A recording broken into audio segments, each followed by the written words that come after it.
In Kansas, too many children still struggle to read at grade level. But the story isn't just about struggling students. It's about the systems, the programs, and the leaders shaping how reading is taught. I'm Jesica Glover, and this is My Child Can't Read, a Heartland Crisis, a documentary-style podcast about how students are left behind and what can be done to help them. In this season, called The Anatomy of Change, we take a look inside teacher preparation programs, classrooms, and among state-level leaders directing the future of literacy in Kansas. We talk with educators, parents, and experts about what works, from evidence-based curriculum and teacher training to coaching and assessment.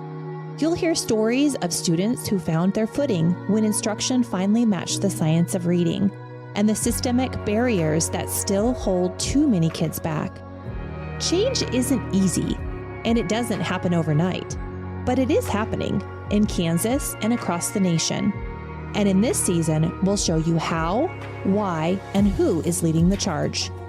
This is a story about systems, science, and people refusing to accept failure as the status quo.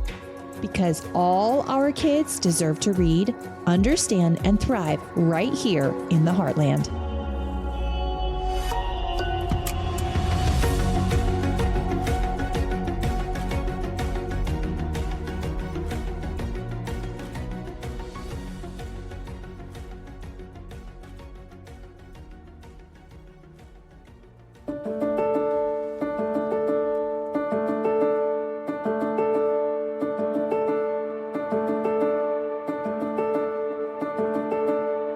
Back then, I knew about phonics.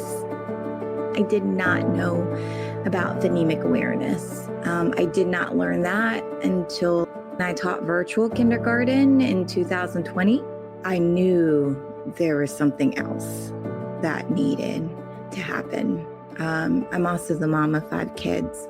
And as a parent, I started to notice that there's a huge difference between the foundation my kids got in language in general, in the Montessori approach, than I was giving my kids in the public school. At that time, it was like 2016 to 2020, and it was very much whole language approach. But I had some systematic training before I came there. So in the parts where I didn't think it worked, I would always adapt and do it my way. Now, I was in a school that allowed me to do that as long as my results were good for that. I'm so extremely thankful. I always worked out what worked for kids, especially in teaching reading and writing. But now I've been, trained and I know the difference. I hate to say it, sometimes people in education go for what's cutesy and popular, but necessarily that is not what the kid needs. But I didn't find out about the science of reading research until COVID.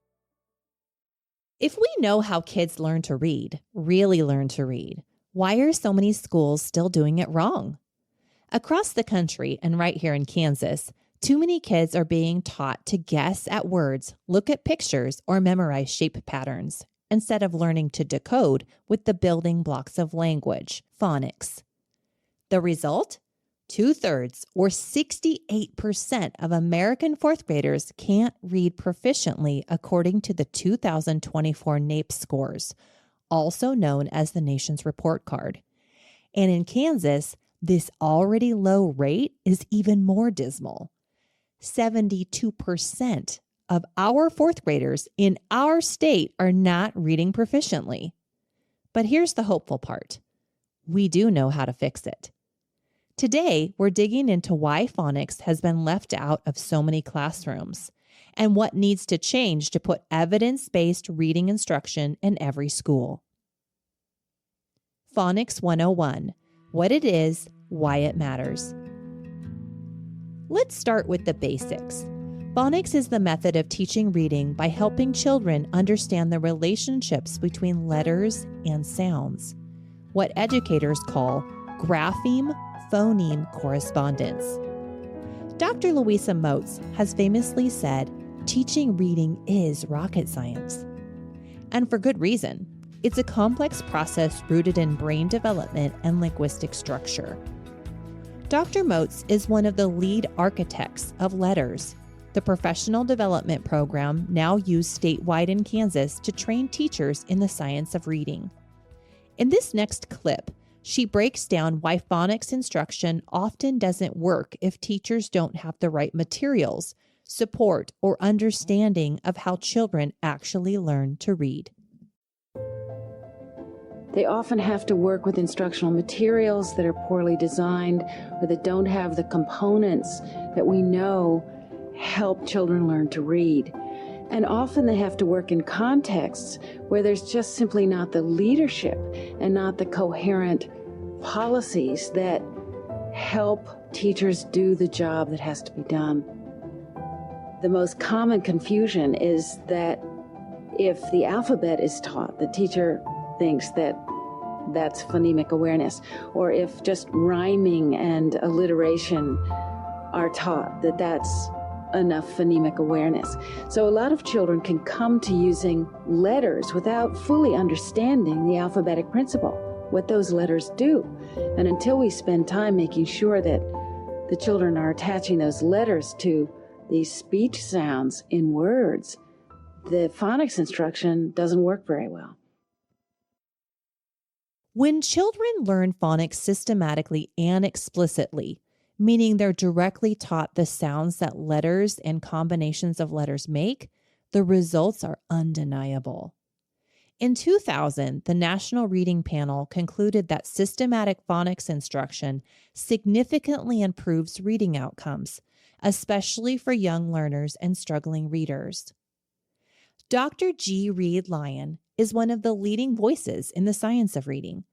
A neuropsychologist by training, he served as chief of the Child Development and Behavior Branch at the National Institutes of Health, where from 1992 to 2005, he directed groundbreaking national research on how children learn to read and why some struggle.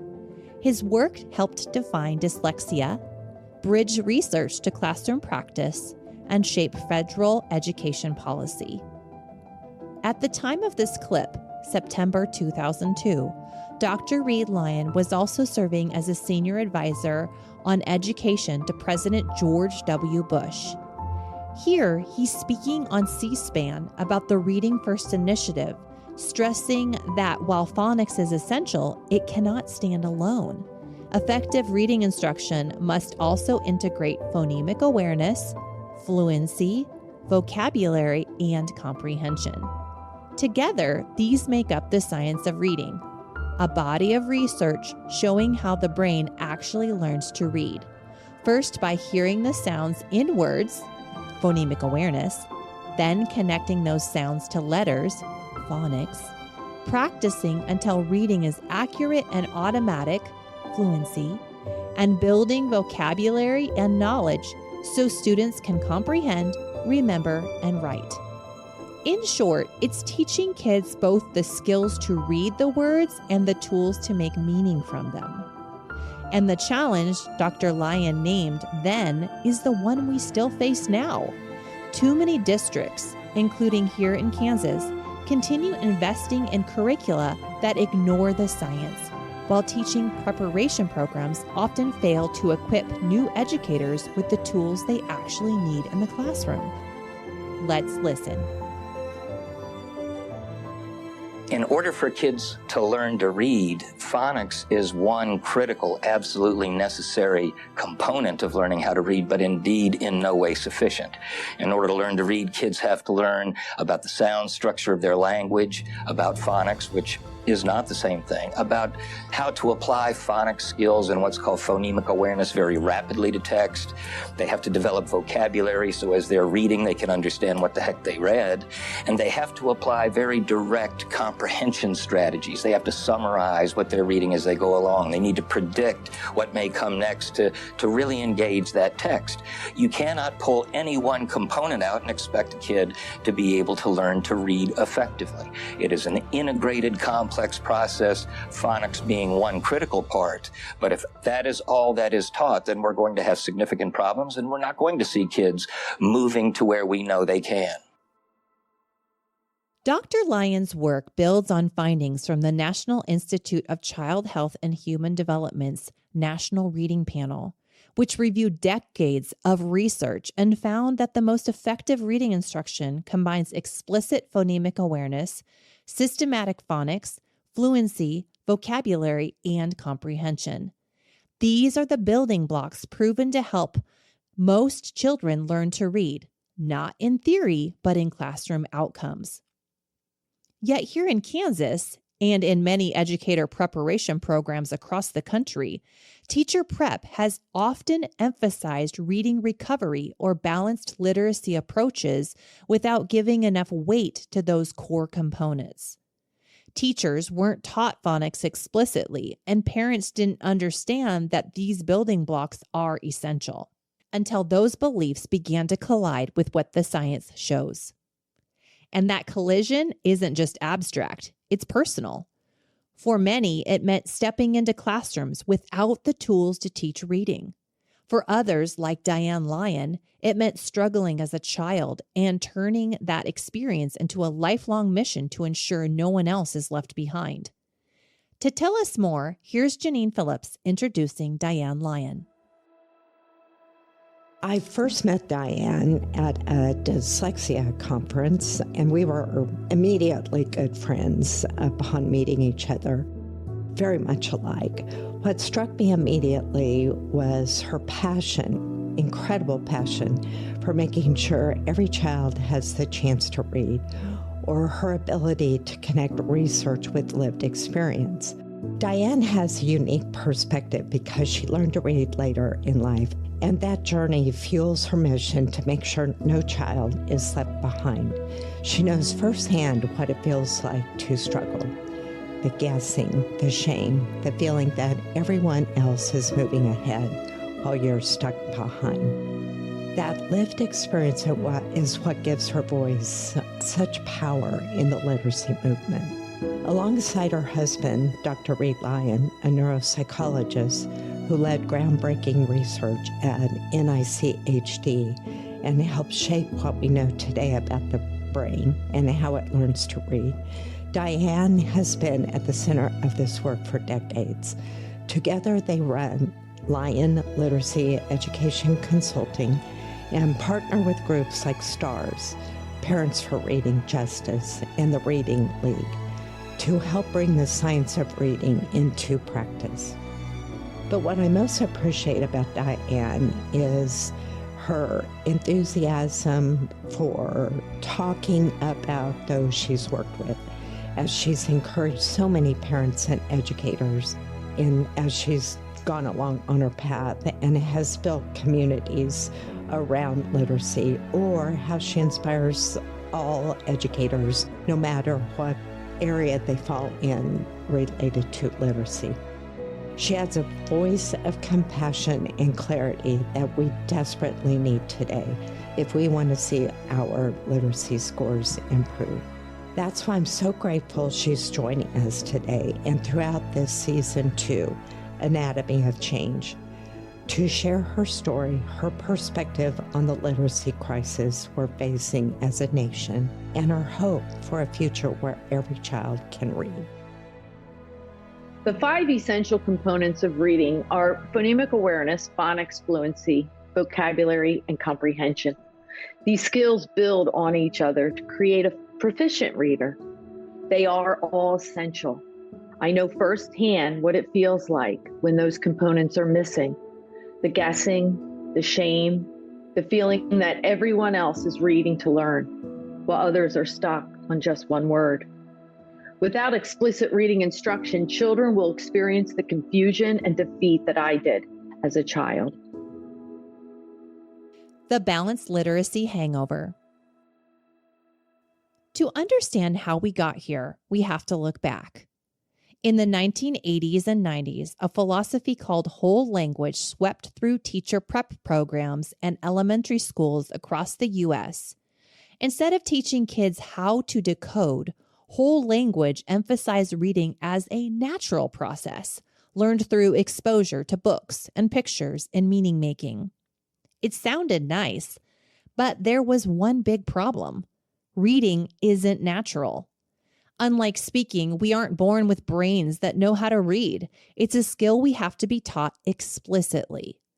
Dr. Reid Lyon makes it clear, phonics is necessary, but it's just one piece of the bigger picture the science of reading lays out. Yet for decades, many schools leaned heavily into whole language, which, as Dr. Lyon himself has said, isn't really a method at all, but a philosophy. A philosophy built on the belief that kids could simply absorb reading by being immersed in books and meaning making. The problem? It left out the very building blocks children actually need: phonemic awareness, systematic phonics, fluency, vocabulary, and comprehension, the components that make reading possible in the first place. Whole language is not a method. It's more a philosophy of teaching reading. It burgeoned in the last 20 years based upon a philosophical idea that children learn to read naturally, that you do not have to teach them the fundamental skills that you and I have been talking about. That is, you immerse or bathe the kids in rich, authentic literature. You read to kids a lot. You get them interested in text and books, and they'll pick up all of the little skills according to the philosophy as they go along. Nothing could be further from what the evidence tells us. Reading is a skill. It doesn't come about naturally.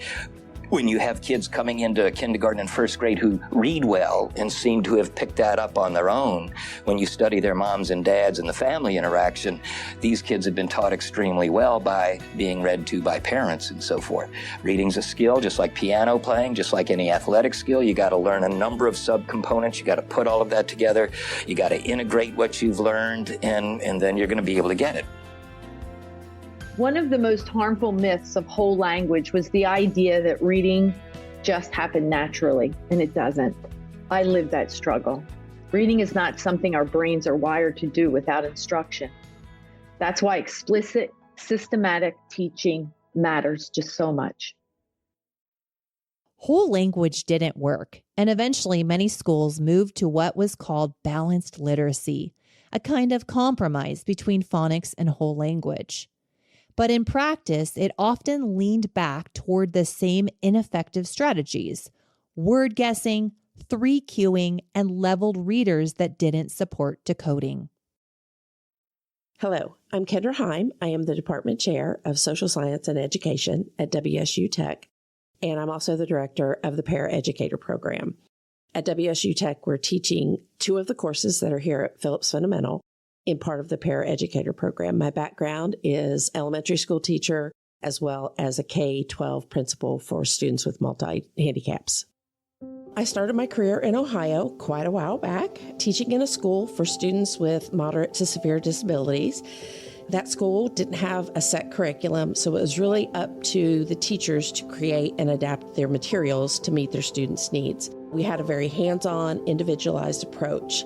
After 2 years there, I transitioned to the public schools teaching 3rd grade. This was a very different experience. This school had a district curriculum coordinator who selected the standardized programs for all grades K-12. For the early grades, phonics was definitely emphasized, but the reading programs also pulled from a mixture of different methods, including guided reading, cueing strategies, phonics. So it wasn't one clear, consistent approach. It was more of a blend. When I became a principal, one of my first priorities was to bring in a structured reading program because up until that point, like I had said, the teachers were left on their own to piece together things to make a curriculum. At the time, the only program I knew very well was one that I had used with my 3rd graders that were currently on IEP. So we tried to implement that. It really became clear quite quickly that it wasn't a one-size-fits-all solution. Our teachers were still struggling because whole language or balanced literacy approaches, just didn't provide enough of the structure or clarity for how to reach students with such complex needs. And the biggest challenge was figuring out how to truly teach these students to read when the programs available were not designed with them in mind. And what happened to students who struggled?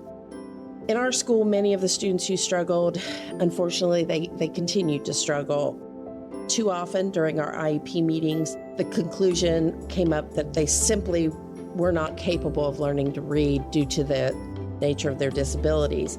But there were also other students that could have learned to read had we known about dyslexia. I know that now, and I've had to live with that, once I started here at Phillips and learning about alphabetic phonics. I wish I had known that then. Yeah. I really think we could have helped a lot of those students. They were so bright in so many other areas, and I could guarantee right now that if they had been tested, it would have come back that they were dyslexic. Yeah. And they should have never been identified as severe or moderate disabilities. So They didn't graduate with a diploma. Again, it was another case of all those students kind of like fell through the cracks. Yeah. And that's hard as an educator to admit to. Yeah. To be honest. Joan Stambaugh is a veteran special education teacher and reading specialist who knows what happens when kids don't get the right instruction. She started out trained in phonics, but like so many teachers, was pushed into whole language and saw her students struggle. Joan, who later discovered she's dyslexic herself, has since made it her mission to make sure every child has the tools to read. Today, she serves as an assessment specialist at Phillips Fundamental Learning Center and is author of What's Right with Me? Hope for the Dyslexic. But back in Topeka, when she tried to use phonics, the rules tied her hands. Even bringing in her own materials, she couldn't give students enough time or consistency. The result was heartbreaking. Not because phonics didn't work, but because she wasn't allowed to fully use it. Let's hear Joan in her own words. When you moved to Topeka and were told whole language was the only way to go, how did that feel as someone who had already seen phonics work? Well, to be honest, I was angry since I had already seen that alphabetic phonics and the right instruction does help them to learn and engages them more. And when I was not allowed to teach in that way, I had to actually sneak in my supplies. And I always felt like, was I going to get in trouble? Was I going to get fired? But I would try to bring that in, but because I just didn't have enough time with students, even with the little bit that I would try to bring in, it wasn't working. And the result is a lot of behavior problems. Kids, and this is normal, they're going to respond to when they have difficulty and they can't learn like they see their peers learning. They just either act out or become the class clown or skip class or get sick. So it was devastating to see what was happening to my students, and also realizing that most of them that I was working with, their struggles were due to dyslexia. I should have been taught how to teach a child with a phonics-based program in college. Back in my day of going through college, it was never pursued, it was never mentioned. Phonics was actually a bad word. It was all about developing motivating centers for small groups of children who were expected to guide themselves through reading and math on their own. That's all we did, hours and hours of building centers. Phonics is an essential instruction for all children, as I've said in earlier episodes, especially those with dyslexia. I realized as I was going through my alphabetic phonics training in Dallas, Texas, to teach my dyslexic son, that the training was built on scientific knowledge coming out of the National Institutes of Health, or better known as NIH. I was shocked and thought, how could I not have known of 20 years, over a period of 20 years between going through college and needing to teach Cooper how to read, that this science existed. It made no sense because the NICHD started studying children with dyslexia in 1975. That was 2 years after I graduated from high school. And they began field studies in 1985. That was the year my son Cooper was born. And so really, it was mind-blowing. There is no excuse that my pre-service teaching program didn't include this reading research. I did not cross paths with the understanding that phonics was critical to teach children to learn to read, write, and spell until I received alphabetic phonics training in Dallas, Texas. I don't think I've ever met a teacher who didn't care and didn't want to teach a child to read. Many have simply never been taught how reading really works and how to use this research to improve their literacy instruction. It's time for that tide to change. For decades, balanced literacy left teachers with a patchwork of methods that never gave kids what they truly needed. And we've heard the stories of how that played out. Students misunderstood, teachers frustrated, families left searching for answers. But here's the good news. Kansas is starting to change course. In 2024, lawmakers passed the Kansas Blueprint for Literacy, a sweeping reform that requires teacher prep programs and K-12 schools to align with the science of reading. That means structured literacy must be the foundation of instruction, while outdated methods like 3-cueing and visual memory are being phased out. The Kansas State Board of Education has also adopted a literacy framework that prohibits practices proven ineffective, and districts are now required to report on what materials they use. By July 2025, any curriculum that has leaned on these discredited strategies will no longer be allowed. This is a major shift, and it sets the stage for the heart of the problem we have to talk about next: curriculum and leadership. Because even with new laws and frameworks in place, the materials teachers are handed and the preparation they receive still make all the difference. A curriculum problem and a leadership one. Here's the thing. Teachers aren't to blame. They're doing the best they can with the training and the materials they've been given. The problem is systemic. Many of the most widely used reading programs, like Units of Study by Lucy Calkins, did not include systematic phonics instruction until major revisions were forced by parent and advocate pressure. And as of 2023, nearly half of U.S. teacher prep programs still did not adequately teach future educators about the science of reading. This reality is staggering considering that over 20 years ago, Dr. Reid Lyon was pleading with the universities of our nation about the need to adequately train our teachers to teach what the science has shown us. He emphasized in 2002 and still does today that the quality of teacher training is a key factor in student learning, and there is a gap between research and practice in this area still to this day. Kansas, we can do better. There are a number of things the kids have to know. They're non-negotiable. They have to know the sounds of the language. That's a tough thing for a lot of kids. Why? Because you've got to place those sounds on top of the letter characters. You got to do that quickly. You got to develop vocabulary. You got to, again, induce good, strong reading comprehension strategies. We know that we can identify kids at 5 and 6 years of age who are going to be at risk in learning those kinds of things. And we also know from our intervention studies, our clinical trials, which methodologies are most beneficial for which kids. The teachers have to be provided that information. There is a continuing gap between what the scientific evidence shows and what our teachers are being prepared to teach. Hi, my name is Tammy Coford. I graduated from a state college in 1989 with a bachelor's degree in elementary education. Then in 2023, I received my master's in adult education. When I was living in Texas in 1999, I took courses from the Scottish Rite Center, West Texas, and became a qualified instructor for academic language therapy. I am currently the Director of Teacher Training for Phillips Fundamental Learning Center and have worked the past 26 years training teachers to support students who struggle with dyslexia and other reading difficulties.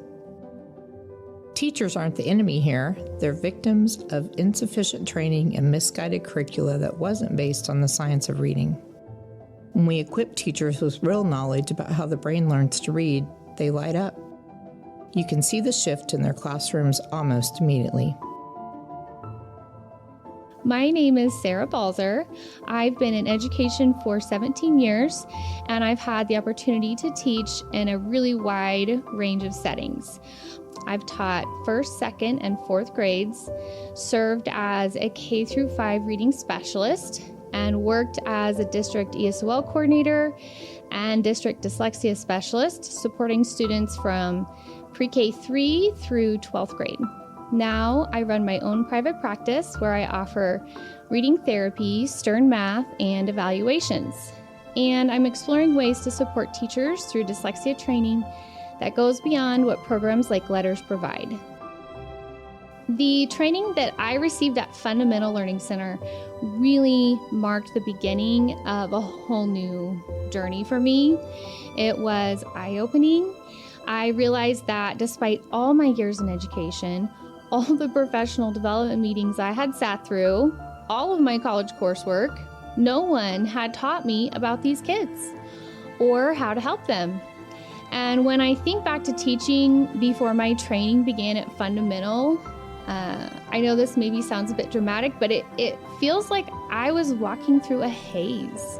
And after this training, it just felt like suddenly everything came into focus.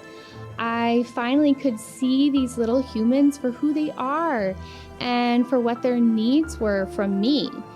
And I could see their parents more clearly. I began to deeply value their insight. Since then, I have not stopped learning. I will admit that I am completely obsessed with all things reading instruction.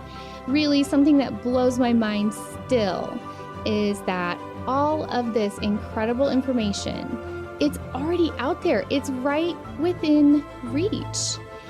It wasn't presented to me once in college or in my first 13 years of teaching, but it is literally right there in books, in podcasts, on websites. And I feel like the key is knowing that it exists and just diving in. There is never an end to how much you can learn.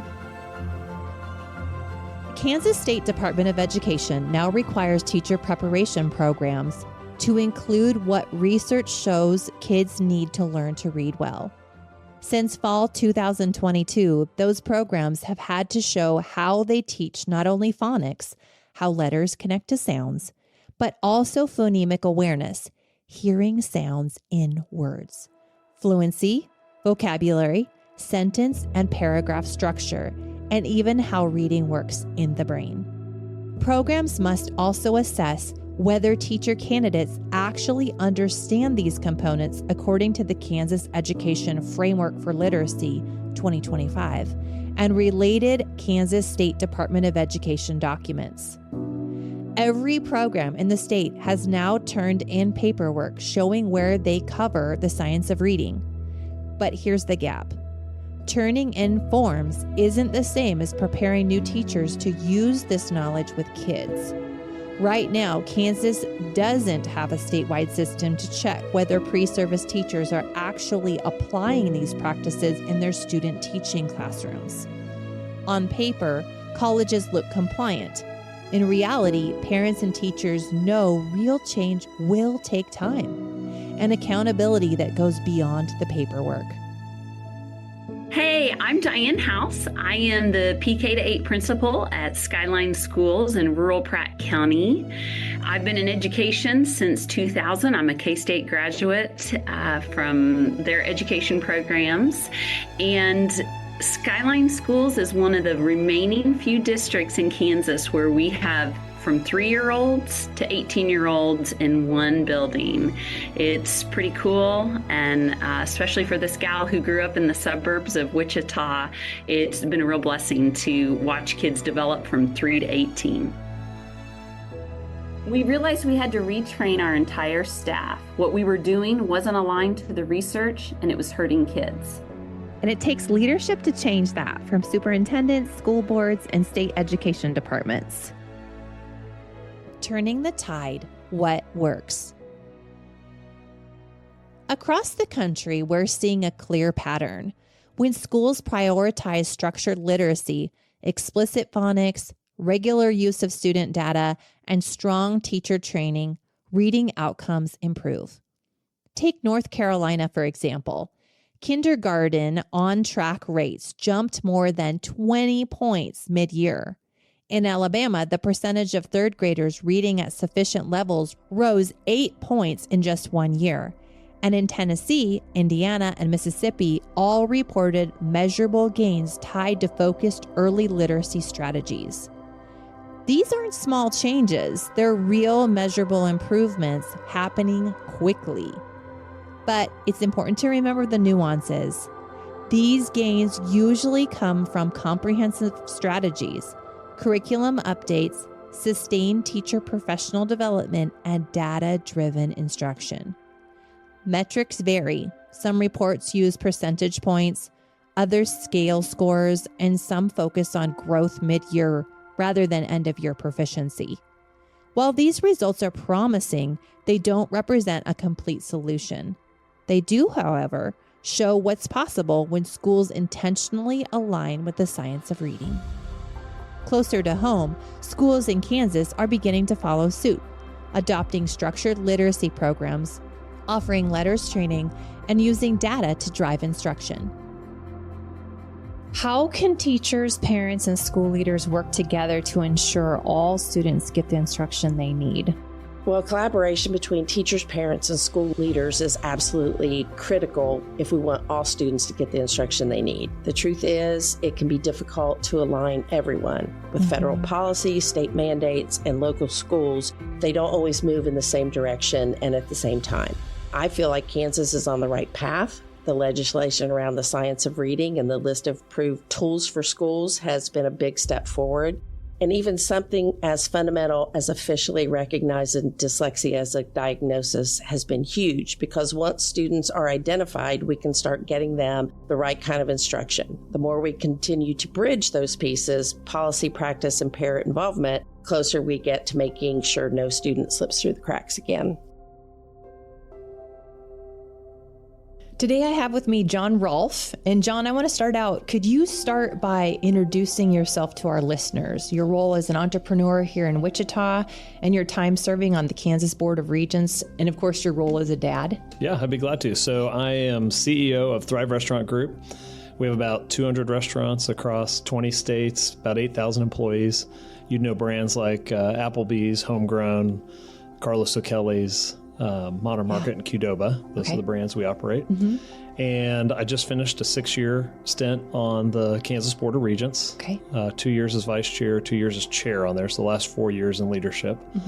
And then I'm a father of 6.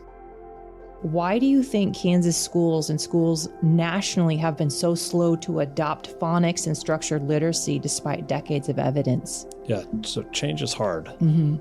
It's hard in our own personal lives, and it's super hard organizationally. And the bigger an organization is, it's hard to turn. So when you think about education in Kansas, it's bigger than the, a cruise ship that takes, miles to make a left turn versus a speedboat. What I found, so we have 200 restaurants, like I said earlier. When we want to bring change, we say, hey, who's up for trying this change out first? We let people self-select in at an individual store level. And then we can take their successes and share that with everybody else, who then can come in and participate after that because there's proven success. When you think about the structure of Kansas education for public education, it's very bifurcated about where decision rights are, right? So the legislature's got funding opportunities. The governor has their own opportunities in who they appoint to the different positions.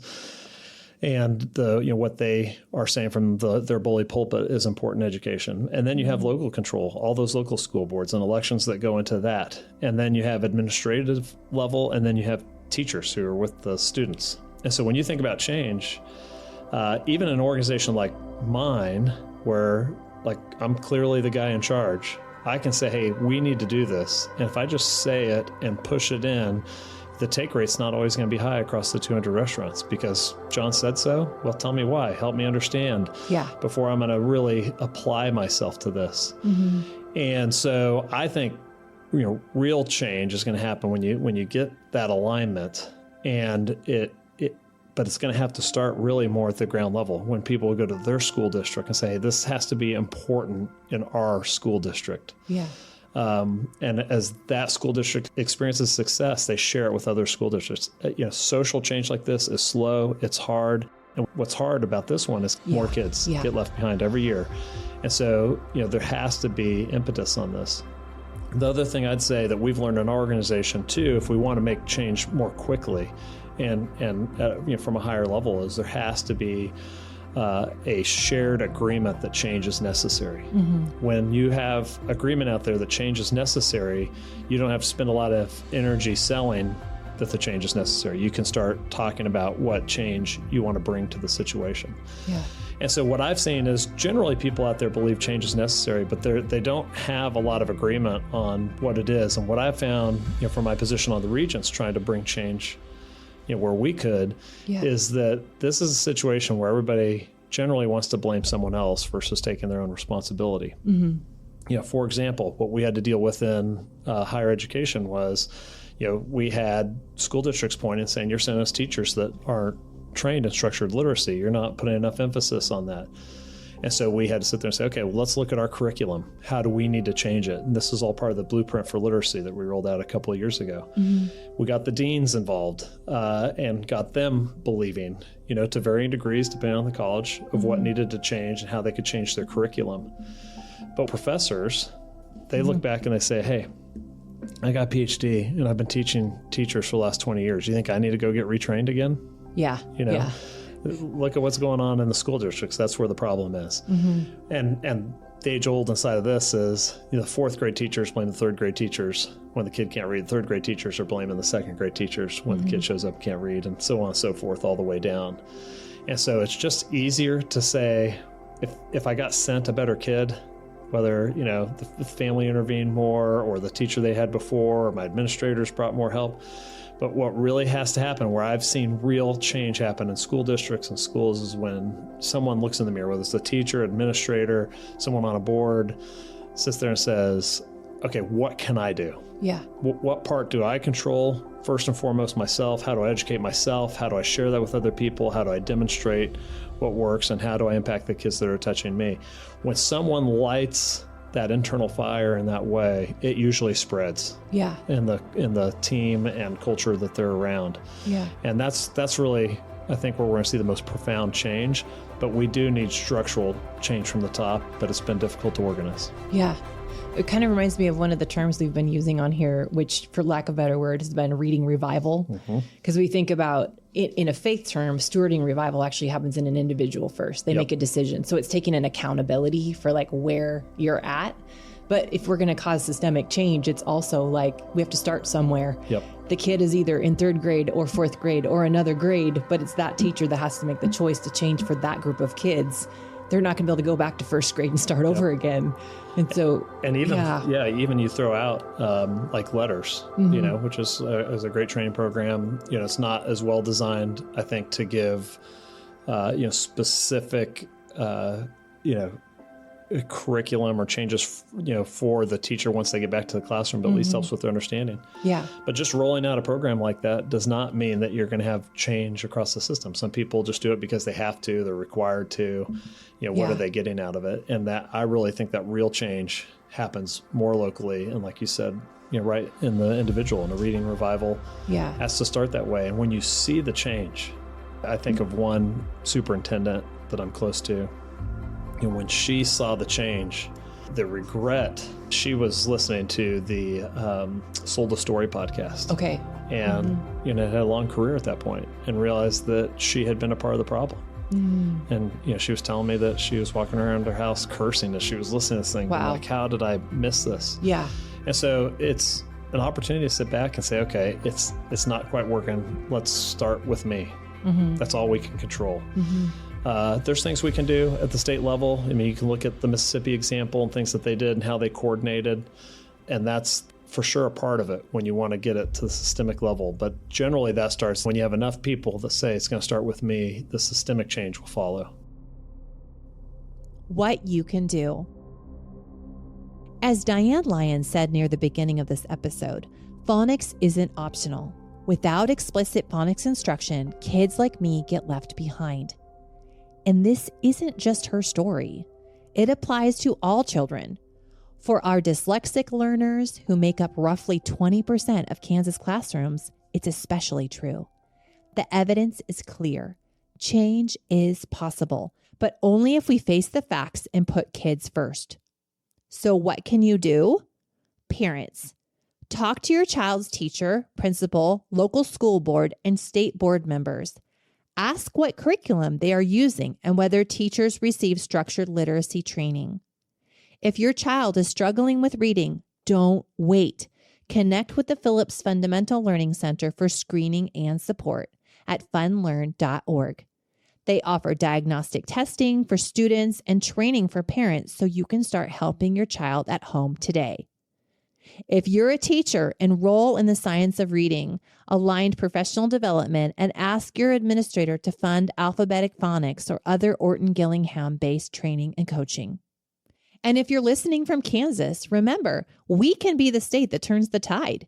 We can choose to stop guessing and start teaching every child to read.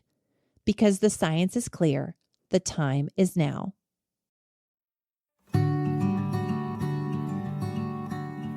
As a parent, I knew something was off, but I didn't know what to look for. Does your young child mix up sounds like saying "orf head" instead of "forehead"? Or struggle with crayons, scissors, or using a fork? Confuse up and down or left and right? Have trouble focusing on spoken instructions? Walk or talk later than the other kids? Skip instead of run or struggle with rhythm? Forget the order of steps? Miss 3-part directions by age 3? Have trouble reciting songs or nursery rhymes? Struggle to remember the days of the week? Get frequent ear infections? Or write their name but can't identify the letters in it? If 6 or more of these sound familiar, your child might be at risk for dyslexia. I called Phillips Fundamental Learning Center, and it changed everything. They understood, they helped. You'll be glad you called. I know I was. Call 316-684-7323 or visit funlearn.org today.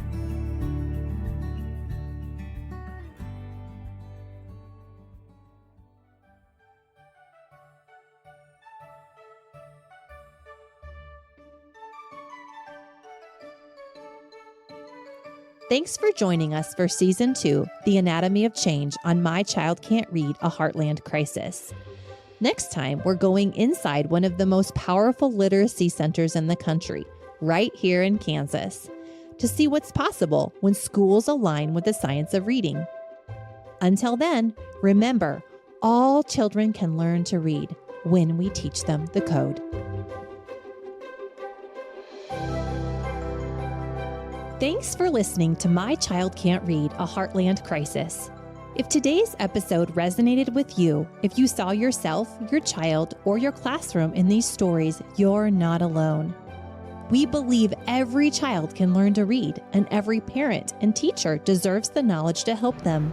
I invite you to take action today by subscribing wherever you get your podcasts so you don't miss an episode, rate and review to help others find this series, and tell us about your story and discover how the Phillips Fundamental Learning Center is changing lives through literacy at funlearn.org/podcast. That's funlearn.org/podcast. And share this show with a friend, teacher, or fellow parent who needs to hear it. All resources, source credits, and tools mentioned in this episode can be found in the show notes. Remember, together we can rewrite the story one reader at a time right here in the Heartland.